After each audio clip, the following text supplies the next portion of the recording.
¿sabe una cosa? El Día del Padre es muy curioso, los seres humanos somos contradictorios, ¿verdad? El Día del Padre es uno de los días en todo el año donde sabe qué es lo que se vende más. ¿Se acuerda que el Día de las Madres les dije que lo que más se vendía eran flores? ¿Qué cree que se vende más el Día del Padre? Uno piensa calcetines, corbatas, ¿no? Escuche. Licor. Es el primer día de la venta de licor, ¿sabe cuál es? Es increíble. El 31 de diciembre, ¿no? La víspera de Año Nuevo. El segundo día de venta de más licor, ¿sabe cuál es? Usted dice, no puede ser, el 24 de diciembre. O sea, la víspera de Navidad. El tercer día de venta de más licor, el día de acción de gracias, cuando le damos gracias a Dios por todas sus bendiciones, lo damos gracias a Dios celebrando con alcohol. Cuando viene el libertador de el que pagó por nuestros pecados, el 24 de diciembre, celebramos con alcohol. El sexto día es el Memorial Day Weekend, o sea, viernes, sábado y domingo. Es el 6, 7 y el Memorial Day es el 8. Y el noveno es el Día del Padre. O sea que se nos ha dado una figura del Día del Padre en lugar de ser la figura correcta de, como dice la palabra de Dios, el modelo del liderazgo servidor que el Señor Jesucristo nos vino a mostrar. Dios creó a Adán a su imagen y semejanza, el pecado destruyó eso y desde entonces ha estado corrompida la imagen de Dios en el ser humano. El Señor Jesucristo vino a restaurar y a decir, este es el modelo del varón que Dios creó, del ser humano que Dios creó, y sin embargo una vez más nosotros destruimos esa imagen. Dan Haley, que es el editor del periódico Denver Post, dijo que la era donde los programas de televisión representaban la imagen del padre correcto ha pasado y ha sido reemplazada por la imagen de una paternidad disfuncional. ¿Se acuerda de esos programas de Lassie? El perro Lassie y el papá que era todo este programa que se llamaba Leave It to Beaver, no me acuerdo, no sé si está en español, pero déjaselo a Beaver. El papá siempre estaba ahí corrigiendo, enseñando, educando, saliendo a pescar con el niño, llevándolo a diferentes partes. El padre correcto que ama a la esposa, que sirve como líder servidor en su hogar, y todos esos programas eran eran programas donde mostraban al papá como el servidor líder de su hogar, que amaba a la esposa, que corregía a los niños. Eso ha cambiado ahora por los Simpson. Homero Simpson ahora es el modelo del padre disfuncional. Y Peter, el de Family Guy, otro. Y esos ahora son los modelos que nosotros tenemos de padres ausentes, padres inmaduros, padres que son un cero a la izquierda, que en los comerciales todo el mundo se burla del papá porque el papá no sabe absolutamente nada. Y esa es la imagen que los medios están mostrando de lo que es ser un padre. Difícilmente nosotros vamos a encontrar en los medios un reportaje acerca de padres que son responsables o que hacen lo mejor para su esposa, o que se sacrifican por su esposa y por sus hijos, que viven una vida sana y que modelan el ser líderes, servidores en sus hogares. El problema en muchos hogares es el siguiente: el padre está ausente. El padre está ausente, ya sea emocionalmente, no está conectado con la familia, ya sea espiritualmente, que está peor, o sea que no es el líder espiritual que necesita su hogar, o está desconectado completamente físicamente. Lo compartimos aquí cuando hemos estado estudiando con los varones, y varios de nuestros varones, de los varones aquí, comentaron y dijeron y confesaron: yo no tuve una imagen de un padre. Fui abandonado por mi padre, o mi padre nunca estuvo con nosotros, o mi padre, aunque estaba, no nos ponía atención. Y muchos de las familias que estamos aquí no tuvieron un padre, un modelo de padre a que seguir. ¿Sabe que el Estados Unidos es el país líder de hogares sin padre? Con un padre ausente.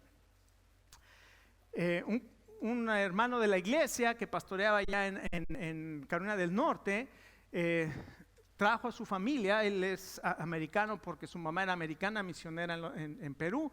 Él, por tanto, era ciudadano, se vino a los Estados Unidos y mientras arreglaba los papeles de su familia, pues estaba acá. Cuando llegaron su familia, su hijo comenzó a ir al middle school, no sé si era 7º grado por ahí. Y un día llegó y le dijo a sus papás: papá, soy el único en mi salón que tiene a su papá y a su mamá en su casa. El único en todo su salón donde su papá y su mamá estaban en casa. Ahora, ¿a eso a qué se traduce prácticamente en nuestros días? Que el 63% de los suicidios de jóvenes son de hogares donde el padre está ausente. El 75% de los adolescentes que son tratados en los centros de adicciones son de hogares donde el padre está ausente. Y ahora escuche, yo sé que en este día muchos de nosotros tal vez no tuvimos ese modelo de padre. Nuestro padre estuvo ausente. Por alguna razón, tal vez hoy usted está haciendo la función de criar a sus hijos porque el padre está ausente.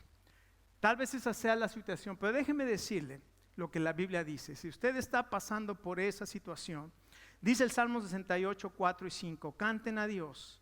Canten salmos a su nombre, exalten al que cabalga sobre los cielos. Jehová es su nombre, alégrense delante de él, porque él es padre de huérfanos y es defensor de las viudas. Así es que tenemos un Padre maravilloso, que aunque nuestro Padre terrenal se haya ausentado, él es el Padre de los huérfanos y él es el defensor de las viudas. Así es que podemos agradecerle a Dios porque Él es el Padre maravilloso. Ahora, ¿cómo es un padre de acuerdo al modelo que Dios diseñó? El mensaje de este día se llama un hombre con convicción, y vamos a ir a Josué capítulo 24 y vamos a ver las últimas palabras que dijo Josué, este general líder en el pueblo de Israel cuando entraron a la tierra prometida. Si puede ponerse de pie, Josué capítulo 24, vamos a leer 4 versos ahí.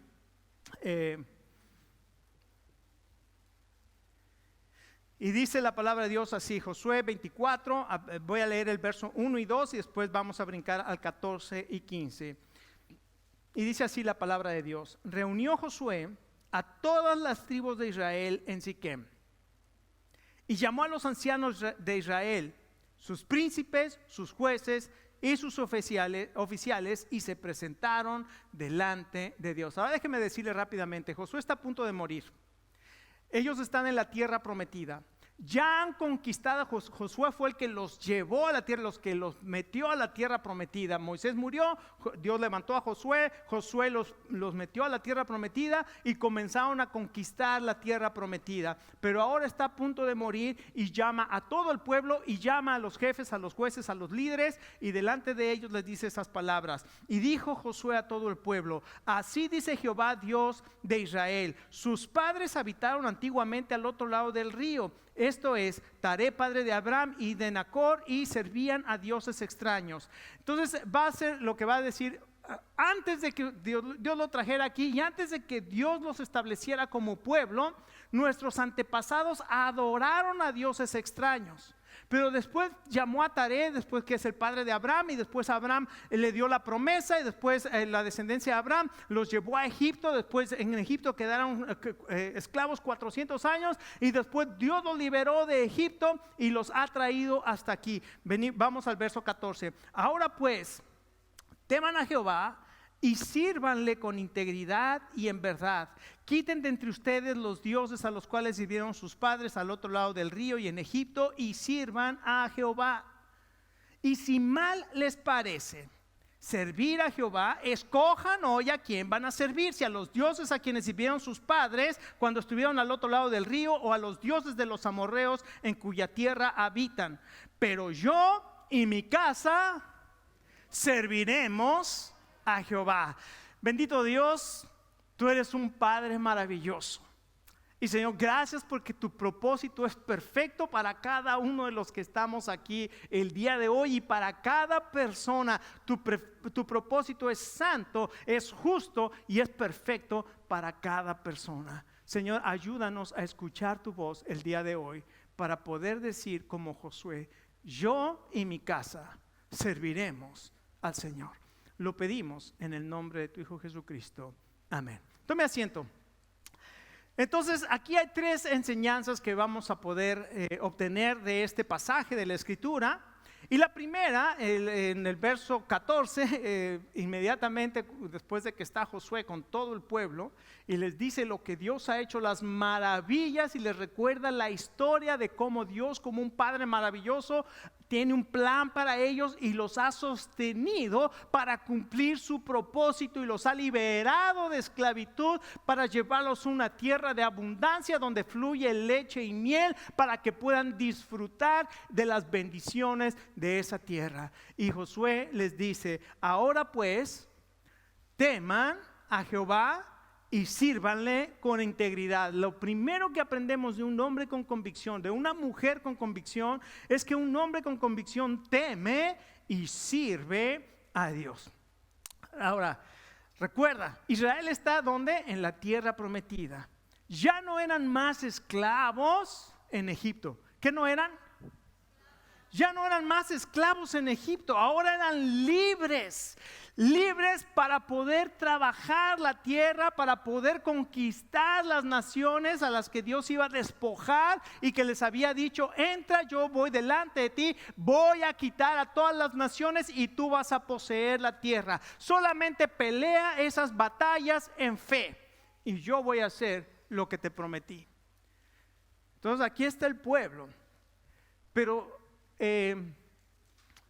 Josué sabía que había un pequeño problema en los corazones de algunas personas dentro de la congregación de Israel. Aunque ya no estaban en Egipto, ya Dios los había sacado de Egipto, algunos no habían sacado Egipto de su corazón. Seguían anhelando lo que había en Egipto. Si nosotros recordamos el discurso que tuvo Esteban cuando fue apedreado ahí en Hechos capítulo 7, una de las cosas que dice Esteban es que muchos de los que habían salido de Egipto volvieron en su corazón, se volvieron a Egipto. Es decir, Egipto todavía vivía en su corazón. Aunque los sacaron de Egipto, su corazón estaba allá. Y el apóstol Pablo tuvo una experiencia similar cuando se despidió de los ancianos de la iglesia de Éfeso, ahí en Mileto, en el puerto de Mileto. Los mandó llamar y les dijo: ya el Espíritu Santo me dice que ya no voy a volver a ver su rostro porque me esperan cadenas y prisión. Y les dice: ahora tengan mucho cuidado con la grey con las que Dios los puso para que ganó con su propia sangre. Y les dice: porque yo sé que dentro de ustedes se van a levantar hombres rapaces, lobos rapaces, que no van a perdonar al rebaño. Aunque Dios los haya sacado de Egipto, muchos de ellos tenían Egipto en su corazón. ¿Qué quiere decir que tenían Egipto en su corazón? Que todavía adoraban las cosas de las cuales Dios los había librado. Entonces el pueblo de Israel estaba allí en esa tierra donde fluye leche y miel, y es maravilloso. El nombre Josué, sabe que el nombre Josué es la misma raíz de donde viene el nombre Jesús.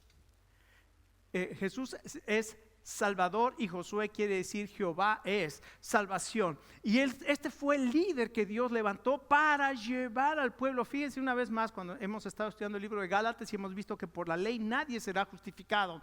Moisés, que representa la ley en el Antiguo Testamento, no pudo llevar al pueblo a la tierra prometida. ¿Por qué? Porque Moisés representa la ley no te puede llevar a la tierra prometida. Pero Dios levanta un hombre que se llama Josué, que quiere decir Dios de salvación, y Josué o Jesús es el que te lleva a la tierra prometida, porque es por gracia y no por obras, y no es por ley. Así es que Josué, una de las cosas maravillosas de Josué es que lo encontramos en las Escrituras la primera vez en el capítulo 17 y dice algo tremendo de Josué. Josué, siervo de Moisés. Busque la primera vez que aparece Josué en las Escrituras y se va a dar cuenta que Josué dice ahí que era siervo de Moisés. Ahora, la palabra siervo quiere decir que él servía a Moisés. Y después de que Moisés muere, Dios lo levanta y lo pone autoridad. ¿Sabe por qué lo puso en autoridad? Porque Josué sabía estar bajo autoridad. Esto es un principio importantísimo para todo creyente. Si tú no estás bajo autoridad, si Dios te pone en autoridad, te vas a volver un tirano. Vas a hacer las cosas tú solo y te vas a convertir en un dictador, porque eso es lo que hace la autoridad. Todo el que ha estado solito de autoridad se ha vuelto loco. El poder corrompe y el poder absoluto corrompe absolutamente. Por eso tenemos que aprender a siempre estar bajo autoridad, y si Dios nos pone en autoridad, siempre tenemos que tener a alguien más a quien le tenemos que dar cuentas, porque no podemos vivir nosotros solos sin autoridad. Entonces es un principio maravilloso, pero otra de las cosas que vemos en Josué es esta.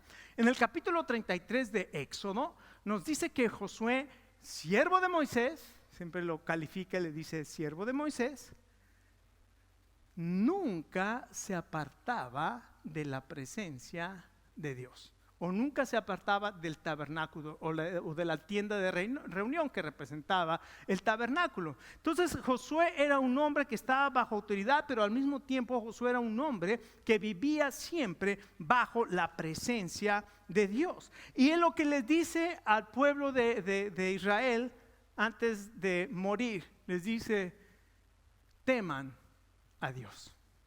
Teman a Dios y sírvanle. Entonces lo primero, por eso dijimos que lo primero es que un hombre de convicción teme y sirve a Dios. Ahora, ¿se acuerda cuál es el principio de la sabiduría? ¿Cuál qué? El temor de Jehová, ¿verdad? Varias veces en la Biblia nos dice que el principio de la sabiduría es el temor de Jehová. Proverbios 1, Proverbios 19, varios proverbios nos dice que Salmos también nos dice que el principio de la sabiduría es el temor de Jehová. Entonces, el temor de Dios es el principio de la sabiduría, y este es el primer consejo que Dios le da. Ahora, ¿qué quiere decir eso de temor? Porque a veces nosotros podemos malentender lo que es el temor. El temor es la palabra hebrea que se traduce como temor, puede significar tres cosas. En primer lugar, se puede referir a un terror que uno siente ante una determinada circunstancia, algo que pasó que te causa terror. Y claro, cada uno de nosotros podemos tener experiencias que nos causen terror. Es un miedo, un super miedo, vamos a decirle así, ¿no? Pánico, es un terror que algo nos causa. Pero también quiere decir reverencia o el asombro que una persona siente ante la grandeza. Por ejemplo, el profeta Isaías, en Isaías capítulo 6, cuando de pronto tiene la visión del trono de Dios y del templo de Dios y de uno sentado en un trono que sus faldas llenaban el templo, sintió temor. Ese temor es el temor de reverencia, de asombro, de ver algo maravilloso. O también puede ser el tercer significado es el respeto, en la forma que un siervo teme a su amo y le sirve fielmente. Entonces el temor es una combinación de estas tres cosas. Entonces se puede definir de la siguiente manera: es la conciencia continua de que nuestro amoroso Padre Celestial está mirando y evaluando todo lo que pensamos, decimos y hacemos. O sea que tú vas a tener temor de Dios cuando en todo momento estás plenamente consciente de que Dios está viendo, que conoce tus pensamientos, que está escuchando, que sabe lo que estás viendo. O sea, Dios, ¿se acuerda el Salmo 139? ¿A dónde huiré de tu presencia? ¿A dónde me esconderé de tu espíritu? Si subiera a los cielos, ahí estás tú. Si en el Seol hiciera el estrado de mis pies, aquí tú estás. Si buscara correr y en las alas del alma, tu espíritu ahí está. Si me quisiera escudriñar en la oscuridad, para ti son lo mismo la luz que la oscuridad. No me puedo esconder de ti. Escucha, tú que estás corriendo de Dios, no te puedes esconder de Dios.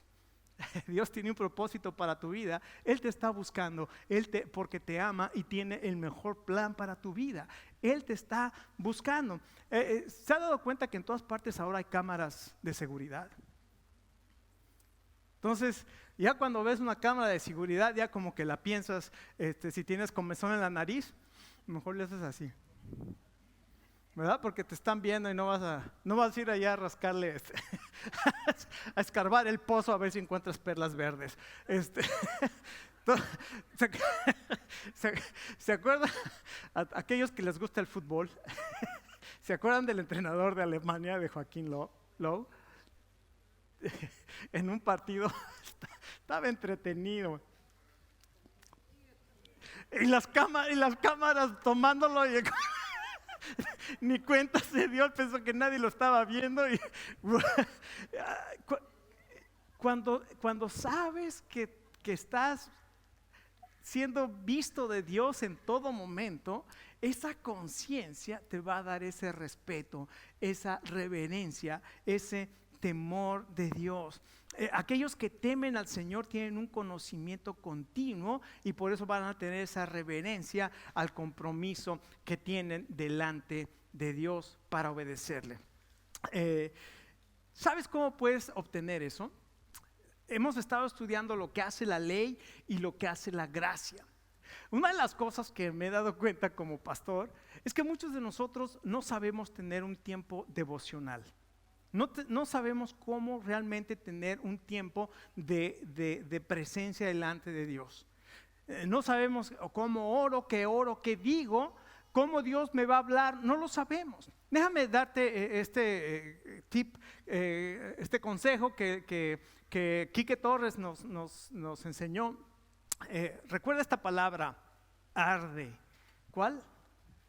Arde, ¿ok? Ahora, la letra A, ¿para qué sirve la letra A? Para atributos de Dios. Cuando leas un pasaje de la palabra de Dios, es más, déjame preguntarte el día de hoy, ¿qué ha hablado contigo Dios en esta semana? Dices, ¿Dios quiere hablar conmigo? Sí. ¿Cómo? A través de su palabra. Por eso tenemos que leer su palabra. Porque el Señor Jesucristo, ¿se acuerda que dijo cuando fue tentado por el diablo? Le dijo, ¿por qué no le dices a esa piedra que se convierta en pan? ¿No eres tú el Hijo de Dios? ¿Se acuerda que le dijo el Señor Jesús? No solo de qué, de pan vivirá el hombre, sino de qué, de toda palabra que... ¿Cuántos pueden durar aquí una semana sin comer? Es más, ¿cuánto tiempo puede durar cuánto puedes durar sin comer? Si ahorita ya estás pensando en tacos y acabas de desayunar. A veces no duramos ni 2 horas, ya estamos pensando en qué más me puedo echar a la boca, ¿no? Imagínate, nuestro espíritu tu espíritu anhela alimentarse de la palabra de Dios. Así es que necesitamos un tiempo de lectura de la palabra de Dios todos los días. Ahora, ¿qué vas a hacer cuando lees la palabra de Dios? La palabra A, la letra A, ¿se acuerda de arde? Atributos de Dios. Cuando lees un pasaje de la palabra de Dios, ¿qué dice ahí de Dios? ¿Cuáles son los atributos que tú ves en ese pasaje acerca de Dios? Por ejemplo, Dios es todopoderoso. Y cuando tú dices, Dios es todopoderoso, yo estoy pasando por una aflicción, pero Dios es todopoderoso y Él conoce mi aflicción, Él me puede ayudar porque Él es todopoderoso. ¡Qué maravilloso!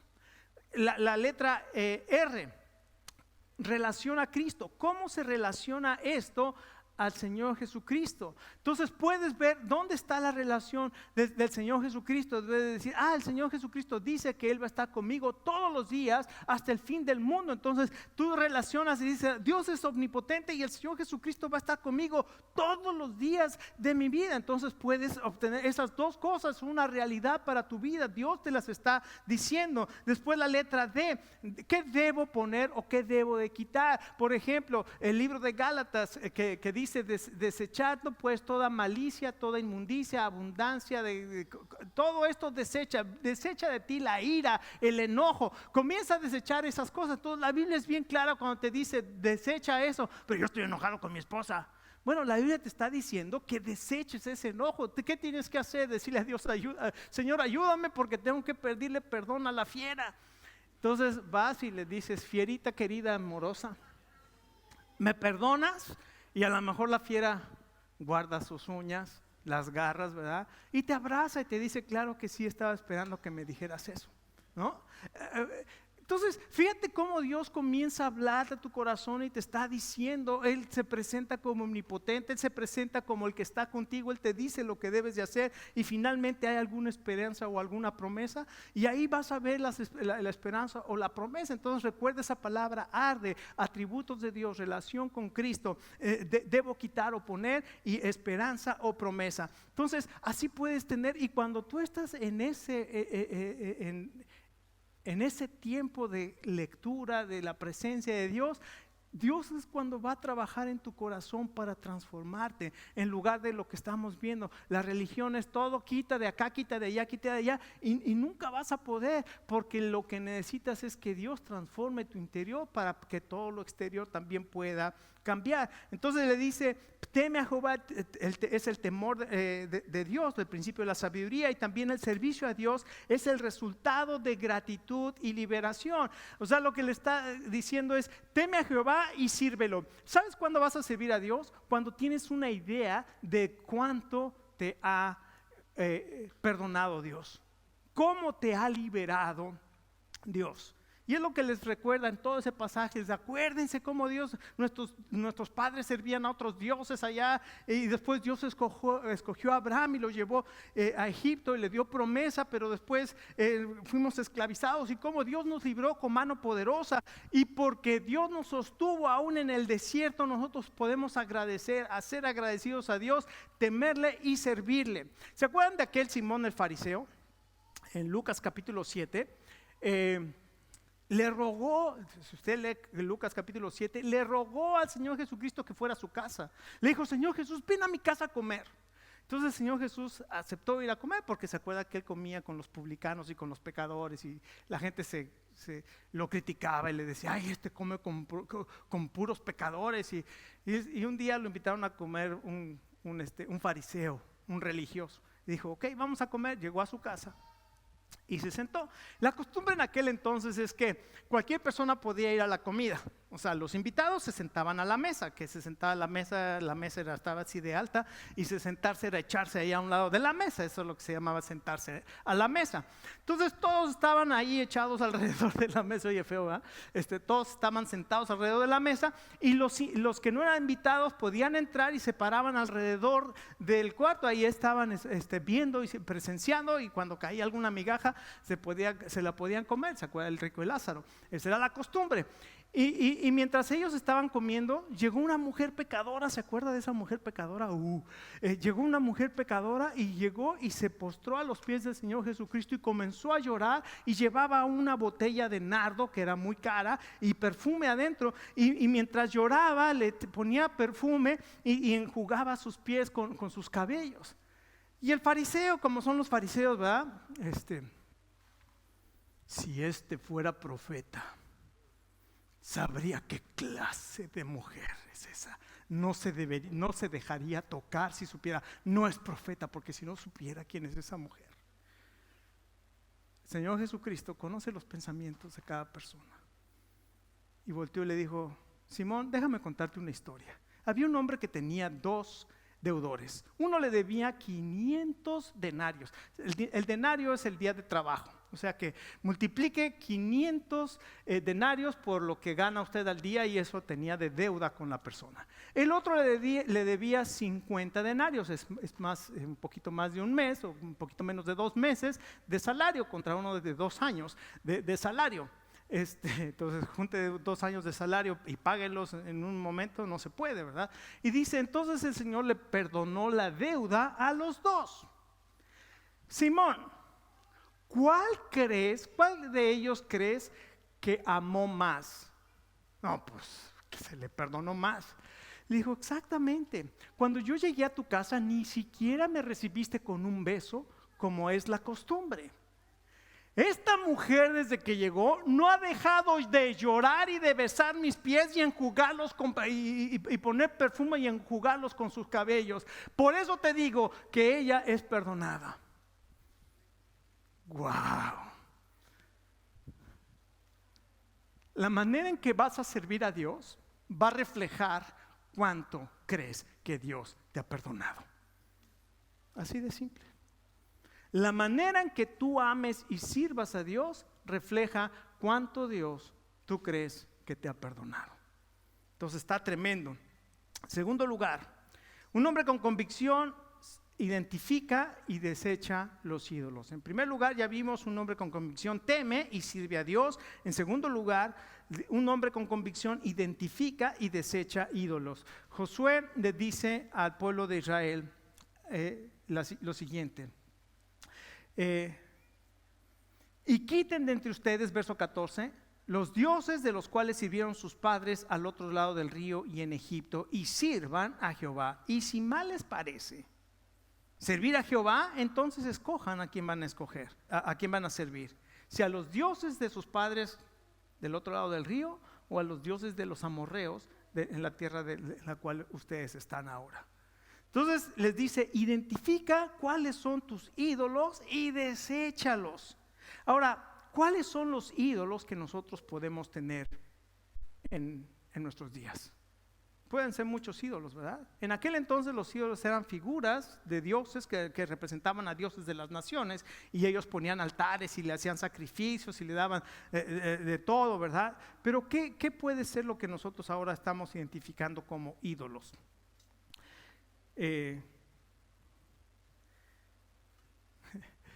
Había un hermano que decía que su guitarra era su becerro de oro, y eso que, así como William, utilizaba la guitarra para alabar a Dios.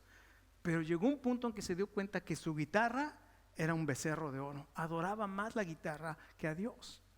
Tú puedes ser de los que adoran más su carro que a Dios, porque el domingo lo usas para limpiar tu carro y dejarlo de una manera impresionante. Lo pules 4 veces, le limpias las llantas, por dentro lo dejas todo brilloso. Tú puedes ser de las personas que su casa es primero antes que Dios.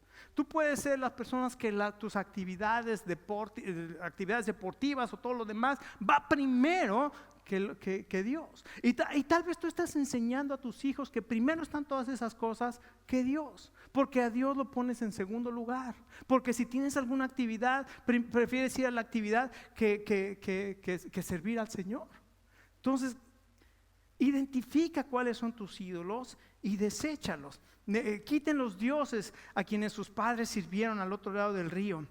Entonces, ¿cómo puedes quitarlos? Déjame decirte cómo puedes quitar. Puedes identificar cuáles son. Otro de los ídolos tremendos, el dinero. ¿Se acuerdan que el Señor Jesucristo dijo: no puedes servir a 2 amos? Porque vas a menospreciar a uno y vas a amar al otro, ¿verdad? Dice: no puedes servir a Dios y a la riqueza. Entonces ten mucho cuidado. No que Dios esté peleado con las riquezas, pero no puedes tenerlo como un ídolo. ¿Cómo puedes desechar los ídolos? ¿Cuántos se han puesto a dieta? ¿Cuánto han durado con la dieta? 3 semanas, 3 días. Uno dice 2 horas duré con la dieta. ¿Por qué? Porque cuando te dices tienen que dejar de comer esto, ¿en qué piensas más? En lo que no puedes comer, y entonces no duras nada, porque entonces tienes que comer. Desechar los ídolos, si tú te concentras en tengo que desechar los ídolos, te vas a concentrar en los ídolos. Pero ¿qué pasa cuando en lugar de hacer dieta adoptas una manera sana o hábitos sanos de comida? Es completamente otra cosa. No solamente dejas de comer, sino que reemplazas eso por lo que es sano. En nuestra vida espiritual, si nosotros nos ponemos religiosos, no vayas al cine, no escuches música del mundo, no hagas esto, no hagas aquello, no esto, no bailes, no esto, y no te pongas pantalón, mujer, no te maquilles, porque si te maquillas es del diablo. Todas esas cosas que a veces te dicen que son espirituales, y entonces te concentras en eso, en lugar de arde. ¿Se acuerda de arde?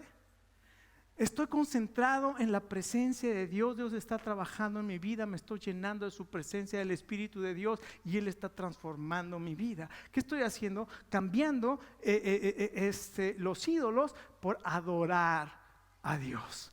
Entonces, ¿qué puedes hacer para desechar los ídolos? Adora a Dios, ámale con todo tu corazón, conócelo, y eso va a hacer la transformación en tu vida.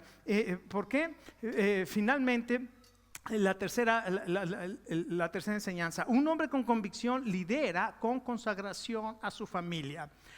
Escuche las palabras de Josué. Y si mal les parece servir a Dios, búsquense a quien servir. Si a los dioses que nuestros padres adoraron del otro lado del río, o a los dioses de los amorreos en la cual tierra habitamos ahora, pero yo y mi casa serviremos a Jehová. Y ahí va el burro por delante, como dicen, ¿verdad? Las reglas de educación. Primero, o sea, yo no va primero. Bueno, Josué no le importaron las reglas de la educación. Él dijo, yo y mi casa serviremos a Jehová, porque un hombre con convicción lidera con consagración a su familia. Y escuche, esto es una decisión personal. Nadie puede tomar esa decisión más que tú. Y una de las cosas que más falta en la iglesia son hombres y mujeres con convicción que digan, yo voy a servir a Jehová con todo mi corazón. Yo y mi casa serviremos a Jehová. No solamente es una decisión personal, es un desafío al liderazgo servidor. ¿Por qué? Porque Josué fue un hombre ejemplar. Él no se apartaba de la presencia de Dios. Él era el siervo de Moisés. Dios lo levantó y fue un siervo y un hombre ejemplar. Y él desafió a todos a poder tener ese liderazgo servidor. El Señor Jesucristo además es nuestro modelo de un liderazgo servidor. Un liderazgo servidor es el que sirve a su familia, el que sirve a su esposa, el que se muestra como modelo y no es el que dice, haz esto y haz esto porque yo soy el que manda aquí. Y además la Biblia dice que te tienes que sujetar. No, la Biblia dice, ama a tu esposa como a ti mismo. La Biblia dice, ama a tu esposa como Cristo amó la iglesia y se entregó a sí mismo por ella. Eso es lo que la Biblia te dice a ti. Deja que la Biblia le hable a tu esposa. No tú que le digas a tu esposa lo que la Biblia dice. Recuérdate lo que la Biblia te dice a ti. Y en tercer lugar, no solamente es un desafío al liderazgo, sino es una declaración pública de tu fe. ¿Qué vas a hacer el día de hoy con la palabra que Dios te ha hablado y que me ha hablado a mí? ¿Qué vamos a hacer? ¿Se acuerdan que estamos viendo Arde? ¿Hay alguna cosa que necesito dejar o que debo poner en mi vida? Esa es la tercera, la letra D. ¿Qué es lo que me está diciendo Dios que haga o que deje de hacer en mi vida? ¿Cuál es la respuesta que le vas a dar a Dios en este día?